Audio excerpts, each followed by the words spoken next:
Erin, and it's time for another top 11-ish list. This time I'm going to be talking about my top 11-ish anime of 2014. If you're wondering why I'm doing a top 11-ish instead of a top 5 or top 10, it's because set numbers for scrubs.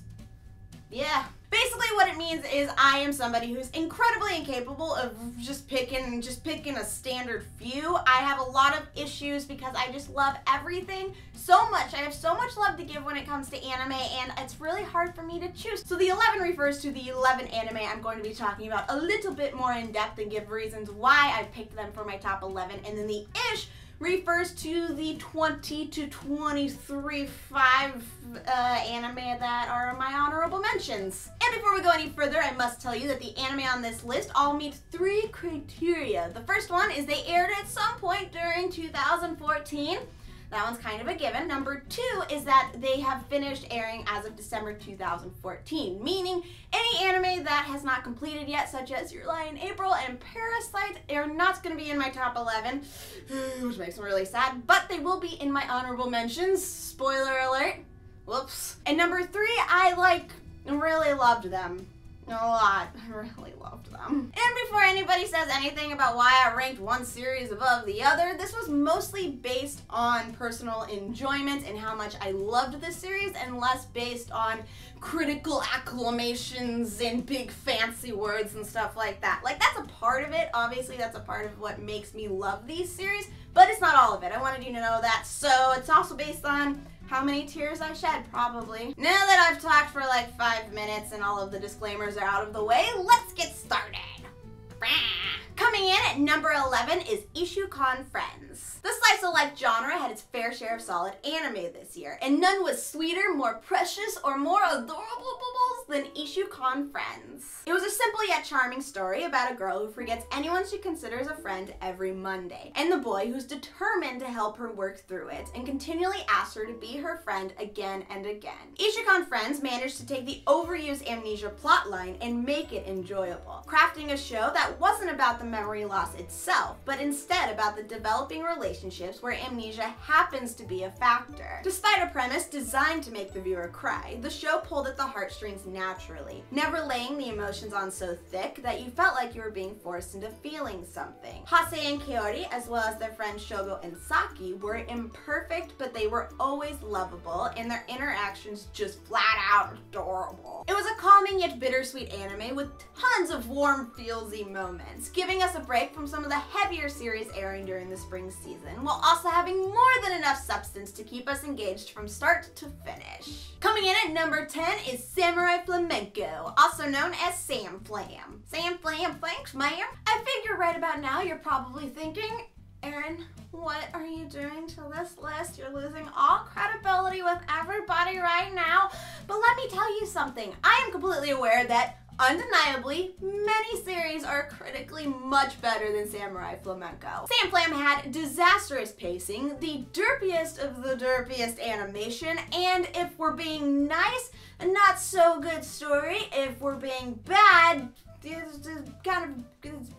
poo. It was poo. But if there is one anime this year that crossed over from the simple anime that maybe doesn't know quite what it's doing into what the butts is going on, is it really smart? Is it just really bad and stupid? What the fuck anime experience?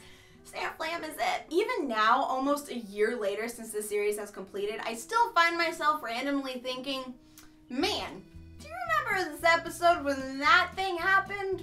Because I do, and I still can't figure out why. Plus, no matter how mixed I felt about the series overall, I still found the first 8 episodes to be adorably hilarious and witty, and I love Goto and Masayoshi's relationship, and I thought Sam Flam had one of the best love confessions of all time. Coming in at number 9 is ZANKYOU no Terror. ZANKYOU no Terror was the anime that critically acclaimed director Watanabe had always dreamed of making. It was hyped from the second it was announced, announced, and the trailers and premiere episode did nothing to lessen the excitement. Unfortunately, despite its impressive beginning, its god-tier soundtrack, and high-budget animation, this anime about two teenage terrorists ended up being disappointingly mediocre story-wise. It failed to execute many of the ideas it wanted to, and the majority of the characters rarely lived up to their potential or were tossed aside as mere plot progressors. So then Aaron, it sounds like you quite did not like this series. What is it doing at number 9 on your list? Well, let me tell you. Because despite a weak middle and too in-your-face symbolism, the show still had several strong episodes, an emotional, albeit dividing ending, and scenes that displayed how truly amazing of a director Watanabe really is. Most notably, the Ferris wheel scene, which is one of my favorite scenes in all of anime this year. I thought it was executed brilliantly, and it was so beautiful and just tears everywhere. It may not have been Watanabe's best work, nor the defining series it was expected to be, but it was still one of the most notable of this year. Coming in at number 8 is Blue Spring Ride. Like I stated with ISSHUUKAN Friends, 2014 gave us a slew of absolutely amazing slice of life and shoujo, and Blue Spring Ride was one of the best. So good. Yes, it utilizes common shoujo tropes, flowers and love triangles and what is this feeling inside of my chest, and of course the best shoujo trope of all time, piggyback rides. But it uses them wonderfully while also progressing the story and relationship developments realistically. And know what else it does super fantastically? There's genuine communication. Like, unfortunate events happen, and instead of this frustrating go back and forth for 5 episodes, people talk about it with their mouths to each other, and they figure it out. Over the course of like 30 minutes, there's progression. Whether it's between different love interests or between best friends, there was never any manipulation of drama or emotion for the sake of pushing two characters together or apart. And unlike many other shows in the genre, the focus of the story is just as much on loving yourself as it is on falling in love. It's about being okay with who you are, and that the place you belong is with those who accept that. Plus, it's both genuinely funny and squeal-tastically adorable without clashing against the sadder parts of the story. All of this comes together to make Blue Spring Ride one of the best shoujo anime in recent years, and I'm really hoping that that annoyingly open-ended finale means that we're getting a season 2 super quick. Please, please, please, please, production issue, please. Coming in at number 7 is Ping Pong the Animation.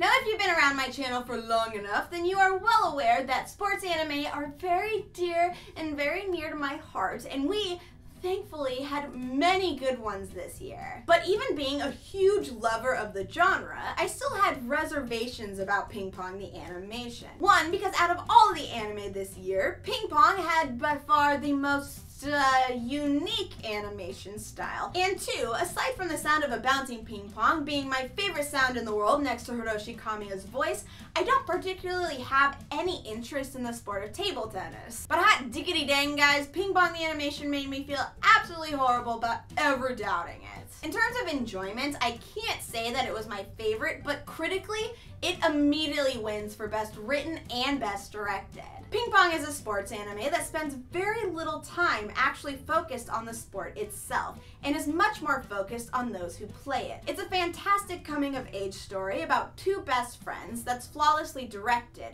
from its opening moments to its emotional flashbacks, to its snappily paced matches, to its satisfying conclusion. And while the animation will definitely deter some viewers from watching this series, it's fluid in its movement, especially during scenes with more action. It's rough, and at times kinda icky, for lack of a more sophisticated word, but once you begin to get to the heart of the show, you realize that Ping Pong wouldn't be the same if it was prettier or with fewer horse teeth. The cartoony art style really lends itself to impactful imagery, both with the characters' emotions and their development. Ping Pong the Animation is not only one of the best sports anime, it's not one of the best anime, it's one of the best stories of any medium that came out this year. And I highly, highly recommend it if you happen to drop it because the art style bugged you, to just stick with it, just keep going, because you get used to it, and once you get used to it, you realize how fantastic it works with the story, I promise. Coming in at number 6 is Tokyo Ghoul. Despite being the dark horse of the summer anime season, Tokyo Ghoul ended up being one of the most popular anime of the year,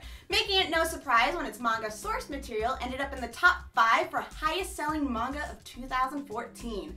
That's pretty cool. It came behind One Piece and Attack on Titan, and I can't remember if it was before HAIKYUU or after HAIKYUU. I'm not 100% sure, but it's pretty darn good no matter what. The show had one of the best premieres of the year, followed by a magnificently directed and character-driven story that both broke our hearts and sated the craving all fans of horror anime have been needing to satisfy for years. The show did have flaws, mostly in the form of over-the-top and unnecessary censorship, making the airing version unwatchable for some, and an ending that was as inconclusive in certain plot points as it was brilliant in its character development of Kaneki. It made the most of its shoestring budget, pulling out the stops when the imagery and emotional necessity was there, instead of choosing to waste it on less important action sequences. The premise and societal themes it explored were intriguing, the sound design was eerily on point, and the characters played their roles perfectly, particularly Kaneki, who I will forever hold did absolutely nothing wrong and deserved nothing that happened to him. Tokyo Ghoul was both the best horror and the best tragedy anime this year, and I'm totally looking forward to all of the feels the second season is probably gonna bring, but not really. I don't know if I want them. I don't want them. It hurts. Coming in at number 5 is Noragami, an anime that caught me completely off guard with how much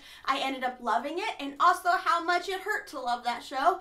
It was quite painful. This anime about a penniless god who takes on menial jobs in an attempt to save up for a shrine to honor himself and his self-proclaimed glory wasn't particularly original in its premise, but it was refreshing in every other way possible. Noragami's ability to shift its tone from comedic to dark and then back again is admirable, succeeding at dealing with heavier themes such as suicide without ever making them a joke, instead pulling its on-point and witty humor from the characters' eccentric and endearing personalities. Yukine, Yato, and Hiyori are all well developed and well written on their own, but the strongest part of the writing comes from the trio's relationship, which grips at heartstrings through both hardships and laughs. Noragami's biggest negative was its length and its open-ended finale, which left much to be desired in way of Yato's past, and with a sequel currently not planned or in the works, it's kind of hard not to hold it against it. However, when you also add its unique soundtrack, like that amazing opening song, the beautiful animation, like Yato's incredible baby blues that I could totally just drown in, and the outstanding voice acting to Noragami's list of positives, it's hard to call Noragami anything short of fantastic. Plus, if we were ranking these series by number of tears shed,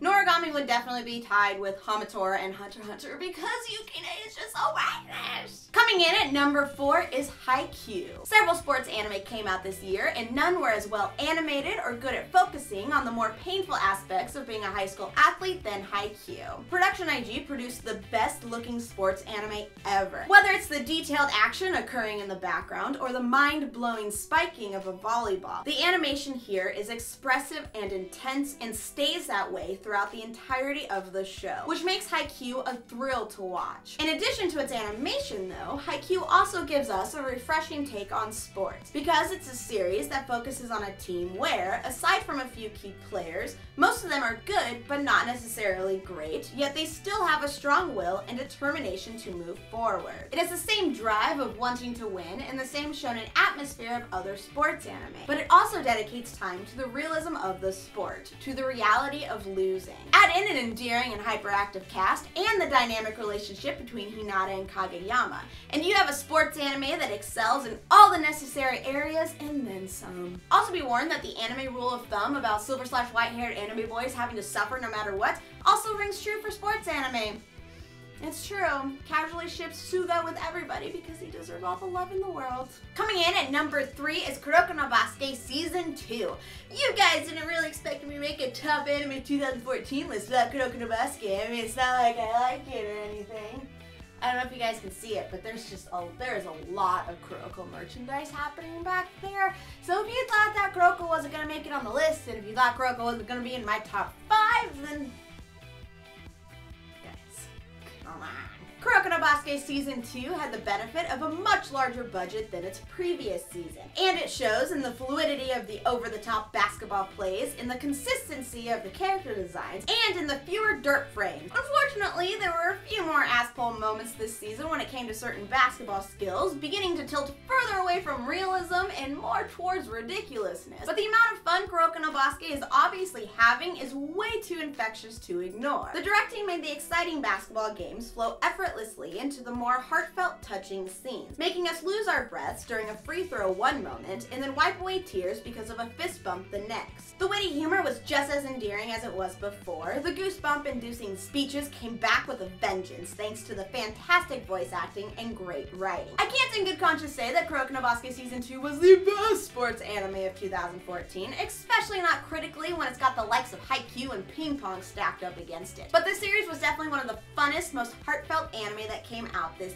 year. And Season 3 in 2015 in like 2 weeks too. This is 3, this is 2. So excited I can't count. Coming in at number 2 is GEKKAN Shoujo NOZAKI-KUN. Like I've already stated 2 times in this video so far, 2014 was a strong year for slice of life romantic comedies, and leading that pack was none other than the best parody of the genre one could hope for, GEKKAN Shoujo NOZAKI-KUN. Every amazing character took their archetype and either destroyed every stereotype associated with it, or made it so endearing it'll never be the same. Every scene parodied standard shoujo tropes with charm, never feeling forced enough to actually be malicious. The voice actors nailed each witty delivery they needed to of a script that was never demeaning of the genre, while it still showed its viewers how genuinely hilarious and fun the tropes could be again without the typical melodrama. From start to finish, GEKKAN Shoujo NOZAKI-KUN is laugh out loud hilarious, never lagging or losing sight of its lighthearted nature,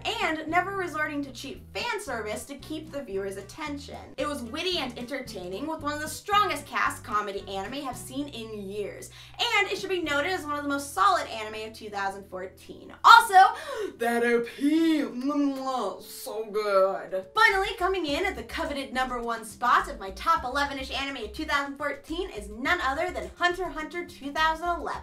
Now while it premiered over 3 years ago, Hunter x Hunter saw its series finale this year, with a fantastic and deserving ending to one of the best shonen anime of all time. Hunter x Hunter's story was intelligent and moving, fluidly fluctuating between both lighter arcs and mature themes, without ever losing sight of its overall message that the destination isn't what life is about, but the detours that happen along the way are what gives us our purpose. Its characters are memorable and complex, nowhere near the standard character types you expect. The fight scenes are fantastic, but the strategy and build up to them even more so. Hunter x Hunter takes what we expect from a shonen and pulls apart the tropes to show us how much more there can be to them. It is legitimately one of the best anime I have ever seen, and it holds its own against the greatest of the medium, and as such deserves to find its way into every anime viewer's catalog. I don't care if you look at the 150 some episode count and are like, oh, no, watch it. Go watch it. It's so good, it's brilliant, and all the characters are so lovable, and I want more. Please, manga, continue! How can you not like the Hisoka booty? Booty? A booty. Yes, shameless advertising. If you would like to see more of my thoughts on Hunter x Hunter, I did a top 11-ish list on that where I talked about my top 11-ish moments from this series. If you want to go check it out, links in the description down below. Okay guys, that is it for my top 11 anime of 2014. Those are the ones that I felt most strongly about, the ones that I loved the most and thought were some of the best. And now it's time for the ish. Like I said at the beginning, I have a buttload of honorable mentions that I wanted to talk about, just didn't have enough time to talk about. So instead, I'm gonna do a fun little montage type thingy. It's not really a montage, it's just me being like, hey, here's the name of the series and here's a fun little clip. Okay, bye. Ace of Diamond. AKAME ga Kiru. Barakamon, aka Naru's Akira's thing in the entire world. Bokura wa mina kawaii so. Fate's Day Night Unlimited Blade Works. Free Eternal Summer. HAMATORA, aka Best Bathhouse Scene Ever. JOJO'S Bizarre Adventure Stardust Crusaders. Kill la Kill. Knights of Sidonia. Log Horizon Seasons 1 and 2. Data Love Stage. Magi the Kingdom of Magic. Nagi no Asukara. No Game, No Life. Orenchi no Furojijo. Sailor Moon Crystal. Shingeki no Bahamut Genesis. Parasite. Your Lie in April. Yawapeta Grand Road. Let me know in the comments down below what your top 11-ish anime are. P.S. bonus points to anybody who can list my top 11-ish husbandos from the series that I talked about. Only from the series that I talked about. They're in there. They're in there. There's quite a few in there. I don't know if there's 11, but there's at least a handful of the harem happening up in there. If you'd like to find me on any other social media site, all of my links in the description down below. I'm basically Happily Aaron all across the everything. Type in Happily Aaron, it's most likely me. I hope you're having a fantastic anime-filled day and a Happy New Year! Woo! I almost forgot about that, but it's the new year, 2015. Holy crap! And I'll talk to you later. Bye-bye! Booty, booty. A booty booty. And before we go any further, I must tell you that the anime on this is as of December 2014. Woo! It was a simple yet charming girl about a girl of substance to carry us engaged. The trailers and primer. Coming in at number 8 is Blue. And